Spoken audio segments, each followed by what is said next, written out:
Flying की red लगातार यमुनानगर में दस्तक दे रही है, जिसके चलते आज यमुनानगर के जगाधरी में कृषि विभाग के अंदर सिम फ्लाइंग ने रेड की, जिसमें सिम फ्लाइंग के अधिकारी का कहना है उच्च अधिकारियों के निर्देश अनुसार कृषि विभाग जगाधरी का औचक निरीक्षण किया, जिसमें अधिकारी, मुलाजिम व अन्य सभी कर्मचारी काम करते पाए गए। उन्होंने कहा कि कुछ समय पहले टेक्निकल खाद के सैंपल लिए गए थे, जिनको करनाल लैब में भेजा गया था, लेकिन वह इसलिए वापस आ गए कि सैंपल सही तरीके से नहीं लिए गए।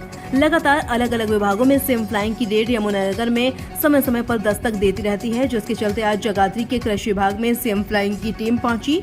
वहीं सिम फ्लाइंग अधिकारी दिनेश शर्मा का कहना है कि प्लाईवुड फैक्ट्री में टेक्निकल खाद को उपयोग किया जाना चाहिए, जबकि उसकी जगह किसानों की फसल में उपयोग होने वाले खाद को प्लाईवुड फैक्ट्री में ग्लू बनाने के लिए प्रयोग किया जाता है, जिसको लेकर पहले खाद के सैंपल भरे गए थे, जो कि करनाल लैब से वापस आ गए हैं, क्योंकि रिपोर्ट में लिखा गया है कि सैंपल सही तरीके से नहीं लिए गए थे।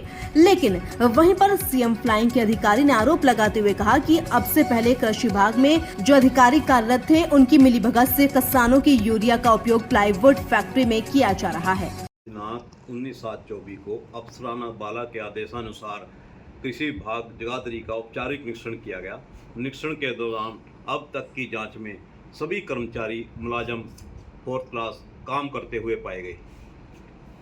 जो अब तक की जो जांच है उसमें पाया गया कि डीडीए द्वारा सैंपल लिए गए थे ग्रेवाल नाम के टेक्निकल खाद के, और वो किसी अन्य लैब में भेज दिए, जो वहाँ से तराज लग के वापस आ गए, जिसको फिर संबंधित जिसको भेजने चाहिए थे करनाल लैब में भेज दिया गया। और करनाल लैब से वो इसलिए वापस आ गए कि इसको सैंपल ठीक प्रकार से नहीं लिए गए।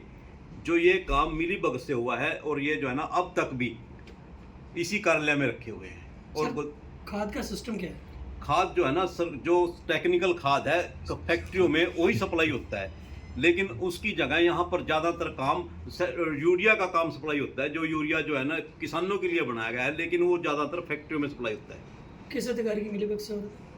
अब तक की तो नज़र में नहीं आया, लेकिन जो पहले था उनकी उससे हो रहा था मिलीभगत। कौन था सर पहले? ये डीडीए साहब थे पहले यहाँ, उनके संबंधित ये मामला सुनने में आया है कि उनके उस मिलीभगत से हो रहा सारा काम। सर नाम जानना चाह रहे हैं? नाम तो मेरे को पूरा नाम नहीं। ये गोदारा जी किस डीलर को लाभ देने के लिए ऐसा कर रहे थे?